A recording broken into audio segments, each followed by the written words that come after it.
Pemirsa, tim nasional sepak bola Indonesia akan menjalani pertandingan kandang terakhir dan partai penentuan dalam kualifikasi Piala Dunia putaran ketiga melawan Cina di Stadion Gelora Bung Karno, Jakarta pada Kamis besok. Masyarakat pun menaruh keyakinan penuh bahwa timnas Indonesia bisa mengungguli Cina. Bersama saya Priska Papilaya, Anda menyaksikan Sindosori. Pemirsa, kericuhan terjadi saat ratusan warga mengantre pembagian sembako murah di kantor Kecamatan Cipayung, Depok, Jawa Barat. Kericuhan dipicu ketidakjelasan informasi dan sistem distribusi dari pihak kecamatan. Ya Allah, ibu-ibunya udah pada ngantri, nggak dapet karena nggak ada kupon. Udah pada habis, tapi ini mau dibawa kemana ke Pak Dedi? Ya Allah, Pak Dedi aneh banget. Program pembagian sembako murah di kantor Kecamatan Cipayung, Depok, Jawa Barat justru memicu amarah warga akibat ketidakjelasan informasi dan sistem distribusi. Pak Dedi katanya udah ada kupon nih 700 buat nebus beras pakai KTP. Ternyata udah habis aja nih posisinya. Sejumlah ibu rumah tangga berteriak menuding distribusi bantuan tak merata dan tak transparan. Meski sudah mengantre, namun banyak warga justru pulang dengan tangan kosong. Mereka mengaku bingung karena tak ada kejelasan pembagian sembako harus berdasarkan kupon atau cukup menunjukkan KTP. Salah satu warga mengaku kesal karena sudah 2 kali datang namun gagal membawa pulang sembako. Iya, maksudnya kalau ada info kayak kita seneng ya, ada tebus murah gitu. Cuma kalau emang KTP ya KTP, kalau pakai kupon kita mintanya di mana gitu. Itu aja sih. Lebih kita jelas. Kan capek-capek udah ninggalin kerjaan rumah, udah datang ke sini nggak dapat apa-apa kan. Kayak kesel gitu. Ketiadaan sistem yang jelas membuat warga mendesak agar program bantuan dirancang lebih rapi dan berpihak kepada masyarakat kecil. Warga berharap pemerintah Kota Depok dan pemerintah Provinsi Jawa Barat segera mengevaluasi sistem distribusi bantuan agar kejadian serupa tidak terulang dan kepercayaan masyarakat terhadap pemerintah tetap terjaga. Dari Depok, Jawa Barat, Iyung Rizky, iNews melaporkan. Pemirsa, sakit hati melatar belakangi pembunuhan bos toko sembako di Bekasi, Jawa Barat. Pelaku yang merupakan karyawan korban dendam dihina korban saat meminjam uang.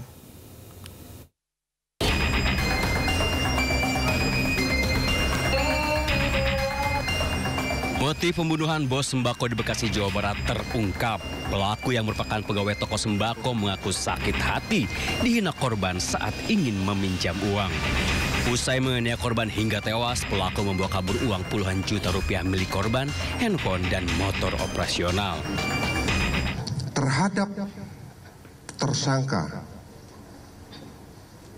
kami jerat dengan pasal 339 KUHP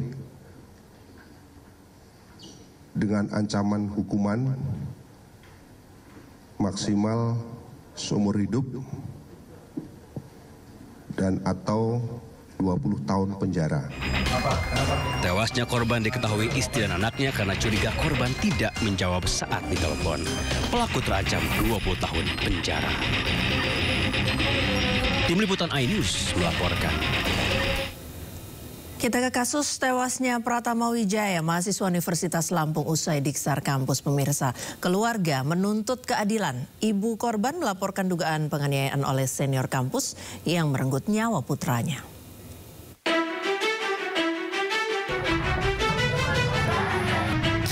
Kasus kematian Muhammad Pratama Wijaya, mahasiswa Fakultas Ekonomi dan Bisnis Universitas Lampung saat diksar kampus memasuki babak baru. Orang tua korban menuntut keadilan melaporkan kekerasan dan penganiayaan putranya ke Polda Lampung. Didampingi tim kuasa hukum, ibu korban membawa barang bukti foto CT scan kepala korban dan foto luka-luka di tubuh korban. Keluarga juga membantah pernyataan kampus Unila yang menyebut korban meninggal dunia karena tumor otak. Nggak ada pernah dia itu tumor ya dari kecil, nggak ada kayak gitu-gituan. Usut secara tuntas, hukum seberat-beratnya itu mau saya. Dugaan kekerasan hingga berujung kematian Muhammad Pratama Wijaya terjadi November 2024 lalu. Mahasiswa FEB Unila itu diduga dianiaya seniornya saat diksar organisasi pecinta alam. Korban ditendang di perut dan dada, juga dipaksa minum spiritus. Korban pun mengalami pengumpulan pembuluh darah di kepala dan luka di beberapa bagian tubuh. Korban terus kesakitan dan tidak bisa kuliah. Kondisi terus memburuk, hingga akhirnya korban pun meninggal dunia di RSUD Abdul Mulus akhir April lalu. Tidak hanya menimpa Pratama Wijaya, salah seorang peserta nisan lainnya, El Faris, juga mengalami kekerasan fisik hingga gendang telinganya pecah. El Faris telah melaporkan ke pihak kampus, namun justru diminta bungkam dan diintimidasi. Saya diperintahkan untuk menandatangani suatu surat yang dimana tentang jangan cerita lagi dan kekerasan yang kemarin itu Diksar kemarin itu tertulis sebagai sukarela. Di tengah proses hukum yang terus berjalan, ratusan mahasiswa Unila mengorasi Sri Mulyani dan bersama untuk almarhum Pratama Wijaya. Mahasiswa mendesak polisi mengusut penganiayaan dan bukan pembukaan saksi oleh pihak kampus. Di Lampung, Andreas Apandi, Ainus melaporkan. Pemirsa, tim gabungan Polres Asahan dan Polda Sumut menggagalkan pengiriman 40 kg narkotika jenis sabu di kawasan Asahan, Sumatera Utara. Pengejaran diwarnai tembakan peringatan untuk menghentikan laju mobil pelaku yang mengangkut barang haram tersebut.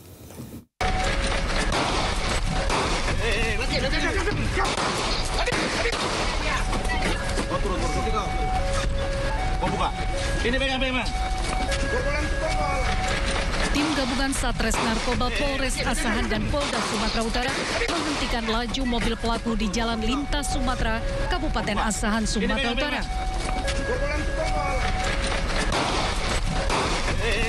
Sejumlah tembakan peringatan dilepaskan polisi untuk meringkus dua pelaku dari dalam mobil yang sempat terjebak macet di pintu perlintasan kereta api. Dari kedua pelaku, polisi menyita sabu seberat 40 kg dalam 2 karung yang disimpan di bagasi mobil.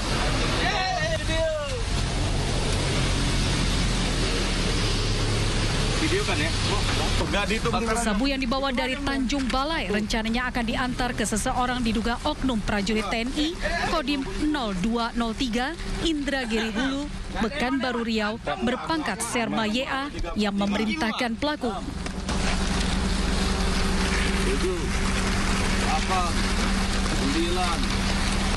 Dalam pengungkapan kasus ini, polisi telah menangkap oknum prajurit TNI.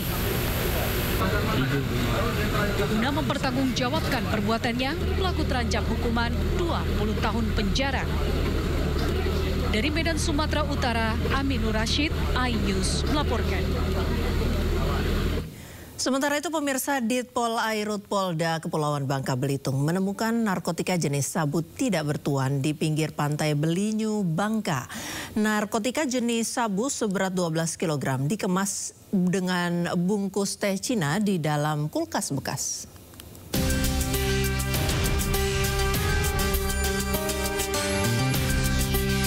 Direktorat Polisi Air dan Udara atau Ditpol Airut Polda Kepulauan Bangka Belitung menemukan narkotika jenis sabu tak bertuan di pinggir pantai wilayah Belinyu, Kabupaten Bangka.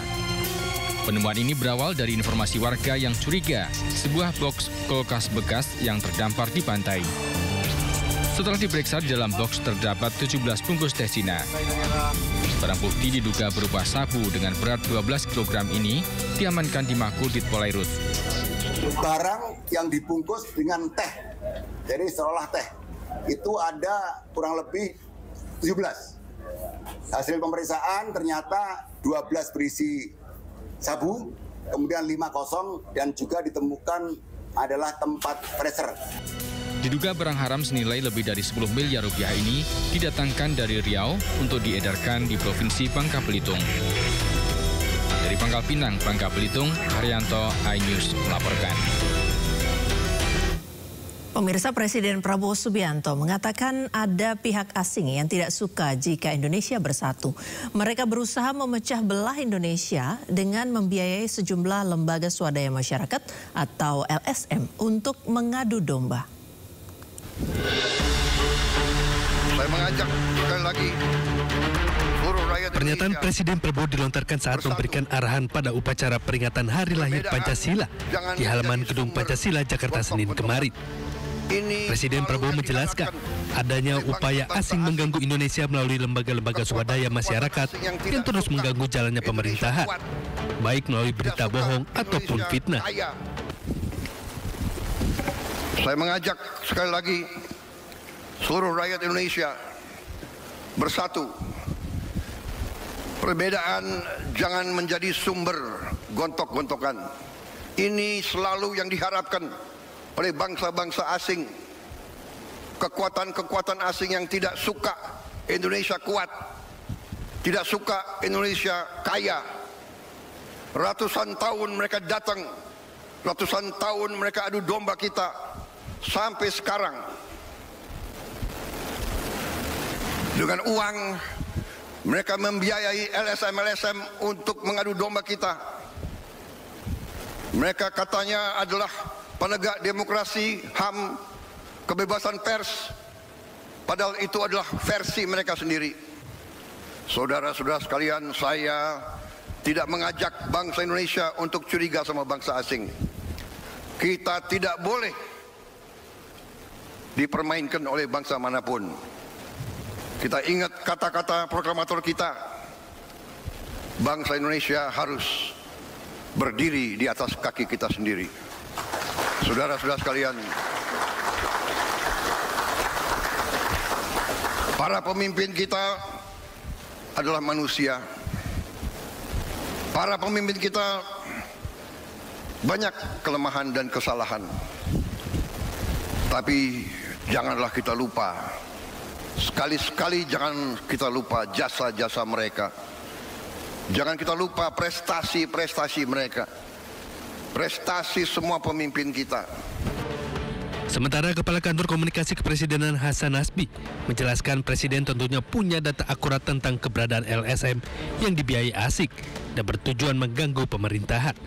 Pemerintah juga menyadari bahwa selama ini banyak sekali NGO yang juga punya peran besar di negara kita.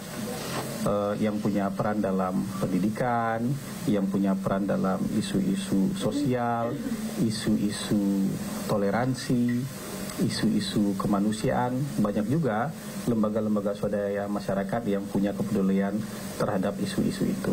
Yang ditekankan oleh Bapak Presiden bukan seluruh LSM, bukan LSM secara keseluruhan, tapi kelompok-kelompok yang selama ini merongrong persatuan, kelompok-kelompok yang selama ini mendiskreditkan pemerintah dengan menyebarkan isu-isu yang tidak benar, ya, kelompok-kelompok yang mungkin selama ini juga diindikasikan mengadu domba, memecah belah persatuan kita. Sebagai presiden tentu beliau punya informasi yang lengkap, punya informasi yang bisa dipercaya. Siapa-siapa saja kelompok-kelompok, baik itu individu, baik itu berorganisasi, bahkan mungkin mengatasnamakan lembaga swadaya masyarakat yang memerankan peran ini. Kita kepada Pancasila. Namun di sisi lain, pemerintah tidak menafikan keberadaan LSM yang dibiayai asing juga melakukan kebaikan-kebaikan untuk masyarakat. Tim Liputan Aidis melaporkan. Kita ingat kata-kata proklamator kita. Tuntutan supaya Gibran Rakabuming Raka dimakzulkan ternyata belum juga berhenti. Bahkan pasca pertemuan Gibran dan mantan Wapres Tri Sutrisno di upacara Hari Lahir Pancasila pada 2 Juni lalu. Surat tuntutan pemakzulan Gibran dikirimkan ke pimpinan MPR, DPR, dan DPD RI.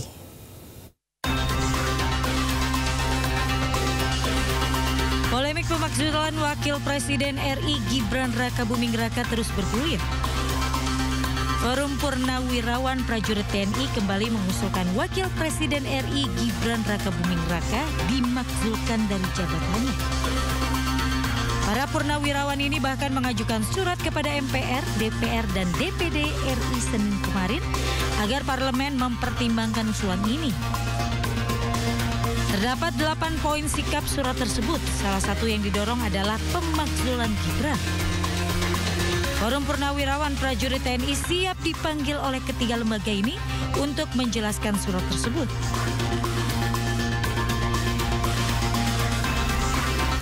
Presiden ke-7 Joko Widodo menanggapi perihal adanya usulan-usulan pemakzulan Wakil Presiden Gibran Rakabuming. Berikut pernyataan Jokowi.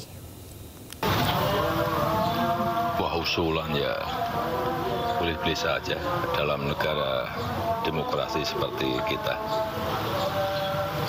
Pak, ini kan diusulkan dari penerawan dari TNI, itu tanggapannya gimana? Nah ya, boleh-boleh saja, itu kan aspirasi. Dalam negara demokrasi ya biasa saja. Tapi Mas Gibran sendiri kan dipilih oleh rakyat, Pak, dengan adanya usul pengadilan betul. Ya itu semua orang sudah tahu bahwa Pak Presiden Prabowo Subianto dan Pak Wapres Gibran Rakabuming Raka sudah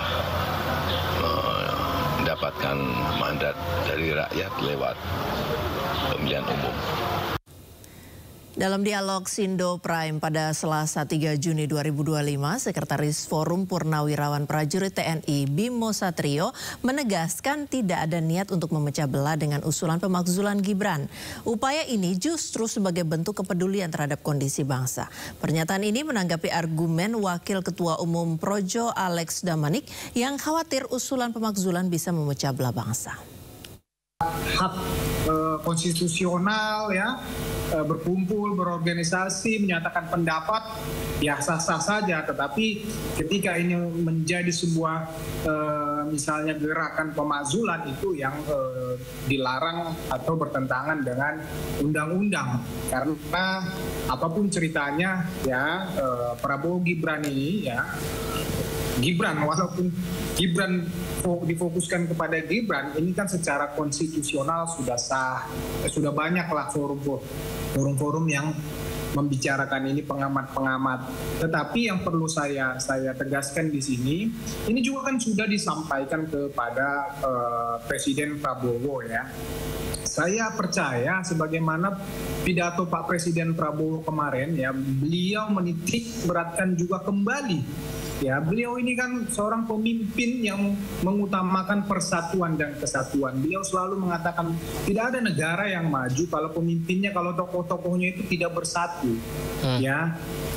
Ini forum tentara aja, forum purnawirawan, forum purnawirawan ini seperti saya sampaikan tadi sudah lebih banyak ya yang resmi tidak mendukung ya. Apalagi nanti ini misalnya menjadi gerakan pemakzulan, otomatis kan bangsa ini akan menjadi teradu domba, akan pecah belah. Ya, Pak, kami di sini nggak ada ingin memecah belah ya. Seingat saya kita nggak ada memecah belah. Ini aspirasi dari kami, monggo mungkin sikapi seperti apa, ya. Dan dalam hal ini saya cuma berperan sebagai sekretariat dan kita siap, FPP TNI siap. Selama ini kami siap terbuka untuk diskusi, untuk berbicara. Maka dari itu beberapa tempat memang sudah mengundang kami dan mereka juga sudah berhasil berdiskusi dengan kami. Semua akademisi, apa segala macam, kita semua sudah sempat kita perbincangkan hal ini. Dan ya alhamdulillah selama ini memang yang kita dapatkan yang di masyarakat ya memang positif. Dukungan dari masyarakat memang ada untuk FPP TNI ini. Dan satu hal lagi, kenapa kok FPP TNI ini berdiri di luar dari istilahnya PP angkatan-angkatan yang sudah ada, karena dari yang ada di sini ini kita merasa tidak tersalurkan gitu, istilahnya untuk bisa berbuat apa-apa di PD, PPAL ataupun PPAU ataupun PPABRIS kan itu. Begitu, Pak. Mas Bimo, gimana menjawab pertanyaan bahwa di dalam forum ini anggotanya sebelumnya adalah bukan pendukung Prabowo Gibran? Apakah ada benang merahnya sehingga ada 8 poin dan salah satunya pemakzulan Gibran yang notabene lawan politik sebelumnya? Kalau itu memang tidak dipungkiri ada, tapi kami karena sebenarnya begini Pak, kami punya satu pendapat yang istilahnya kita satu tujuan yang sama, jadi kita welcome sama semua kalangan masyarakat, semua organisasi Pak. Kalaupun itu orang itu dulunya organisasi tersebut dulunya adalah pendukung dari salah satu pihak Anies atau apa, kita nggak menutup itu, tapi dalam artian kita punya satu tujuan yang sama saat ini gitu. Saya barusan juga ini dapat telepon, rupanya salah satu inisiator dari FPP TNI juga menghubungi saya, juga mendengar dari siaran ini.